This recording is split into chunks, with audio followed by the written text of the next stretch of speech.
எல்லாருக்குமே ரோஸ்னால் ரொம்ப ரொம்ப பிடிக்கும். இதுவும் பன்னீர் ரோஸ்னால் இப்போ இருக்கவங்களுக்கு ரொம்பவே பிடிக்கும். ஏன்னா நல்ல ஒரு ஃப்ராக்ரன்ஸ் இருக்கக்கூடியது. ரோஸ்களில் வந்து ஃபஸ்ட்டு மெயின் வந்து எல்லாருக்கும் பிடிக்கிறதுக்கான காரணம் வந்து இது வந்து பெரிய செடியாக வளரும். மற்றதெல்லாம் வந்துட்டு சீசனுக்கு நம்ம கரெக்டாக கேரிங் பண்ணும்போது அதனுடைய வளர்ச்சி நல்லாயிருக்கும். இது எல்லா சீசனும் எல்லா இடத்துலையும் பூக்கும்.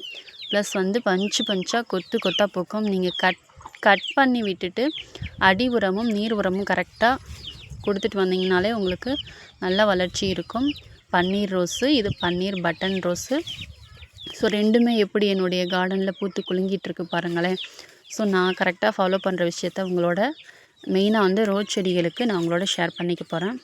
ஸோ வாங்க, வீடியோ ஃபஸ்ட் டைம் பார்க்குறீங்கன்னா கண்டிப்பாக சேனலை சப்ஸ்கிரைப் பண்ணி வீடியோவை ஆலில் போட்டுக்கோங்க. அப்போ தான் நம்ம நோட்டிஃபிகேஷன் உங்களுக்கு வரும். நீங்கள் எப்போயும் நம்ம போடுற வீடியோக்கெல்லாம் மிஸ் பண்ணாமல் பார்க்கலாம். நம்ம வந்து நிறைய கார்டன் டிப்ஸ் கொடுத்துட்ருக்கோம். மண் கலவை பற்றி கொடுக்குறோம். மண் கலவையில் ஃபங்கஸ் ப்ராப்ளம்லாம் வராதுக்கு என்ன பண்ணலாம் அப்படின்னு சொல்லிட்டு கொடுக்குறோம். ஸோ அந்த ஒரு பொருள் மட்டும் நீங்கள் போட்டாலே போதும், நல்லா வந்து ஹெல்த்தியாக வரும். பாருங்கள், பேசில் சூட்ஸ்லாம் 1 or 2க்கு மேலே இருக்குங்க. அந்த பக்கம் ஒன்று இருக்குது பன்னீர் பட்டனில். ஸோ இது மாதிரி பேசில் சூட் தான் வரணும். உங்களுக்கு வெறும் தளிர் மட்டும் வரணும்னா பூக்கள் வந்து ஓரளவு இருக்கும். பேசில் சூட் வந்துச்சுன்னா பஞ்சாக பூக்கும். ஸோ பேசில் சூட் வரும்போது நல்லா தடியாக ஸ்ட்ரெயிட்டாக வரும் பாருங்கள். அதனுடைய மற்ற ஸ்டெம்ஸுக்கும் டிஃப்ரெண்ட் தெரியும்னு நினைக்கிறேன் உங்களுக்கு. ஸோ இப்போ வந்து ஒரு உரம் கொடுக்க போகிறோம்.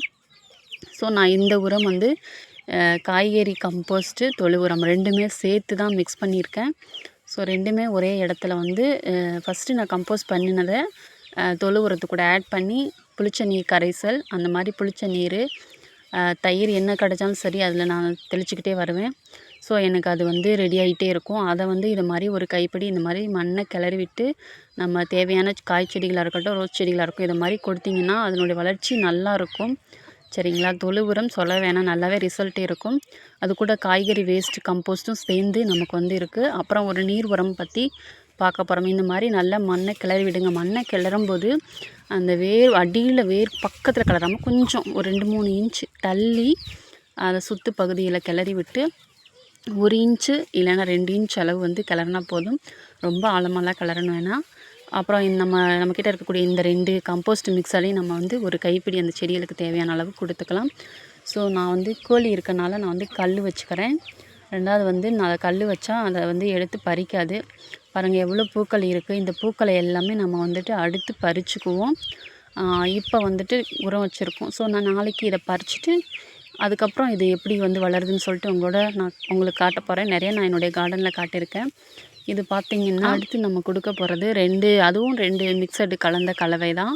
ஆலோவேரா அதை வந்து கட் பண்ணி நான் இதுக்குள்ளே போட்டுட்டேன். அது அந்த கலர் க்ரீனாக இருக்கிறதுக்கு. அப்புறம் கடுகு கொஞ்சம் கீழே கொட்டிடுச்சு, அதெல்லாம் வேஸ்ட் பண்ண வேணாமேன்னு இது மாதிரி எடுத்துட்டேன். ஸோ அது கூட போட்டிருக்கேன். கடுகு புண்ணாக்கு கரைசல் வந்து வாங்கி வைக்கலாம். ஸோ இதை மாதிரி நம்ம வந்து மிக்சியில் அடித்து கொடுக்கலாம். நான் வந்து அது கூட ஒரு 3 நாட்கள் அப்படியே அந்த பாட்டில்லே ஸ்டோர் பண்ணிவிட்டு அதை எடுத்து அது கூட தண்ணி கொஞ்சமாக, அது கூட ஒரு 2 மடங்கு தண்ணி கலந்து அந்த செடிகளுக்கு நான் கொடுத்துட்ருக்கேன். ஸோ இந்த மாதிரி கொடுத்திங்கன்னா உங்களுடைய செடிக்கு தேவையான எல்லா நியூட்ரிஷனும் அந்த தண்ணியில் கடுகில் இருக்கக்கூடிய விஷயங்கள் எல்லாமே போய் சேரும். ஆலோவேரா வந்து நல்லா செடிகளுக்கு வந்து குளிர்ச்சி கொடுக்கக்கூடியது. அதுவும் நீங்கள் வந்து வேப்பம் புண்ணாக்கு இல்லாத டைமிங்கில் இந்த மாதிரி ஆலோவேராலாம் ட்ரை பண்ணிங்கன்னா நல்ல ரூட் வந்து நல்லாயிருக்கும். ஸோ மண்ணில் தேவையில்லாத நுண்கிருமிகளும் வராது. ஸோ இந்த மாதிரி டிப்ஸையும் நீங்கள் ஃபாலோ பண்ணலாம். இதை மாதிரி அடி உரம் வச்சு நம்ம கட் பண்ணும்போது கொஞ்சம் நல்லாவே லென்த்தியாக கட் பண்ணணும், ஒரு விரலுக்கு மேலே. ஸோ அந்த மாதிரி கட் பண்ணி நமக்கு வந்து புதிய பிரான்ச்சஸ்லாம் நிறையா ரெட் கலரில் வந்திருக்கு பாருங்கள், பிங்க் கலரில். ஸோ நம்ம அந்த பூவை எடுத்துக்கலாம். இந்த வீடியோ உங்களுக்கு பிடிச்சிருந்தால் லைக் பண்ணி ஷேர் பண்ணுங்கள். Happy gardening.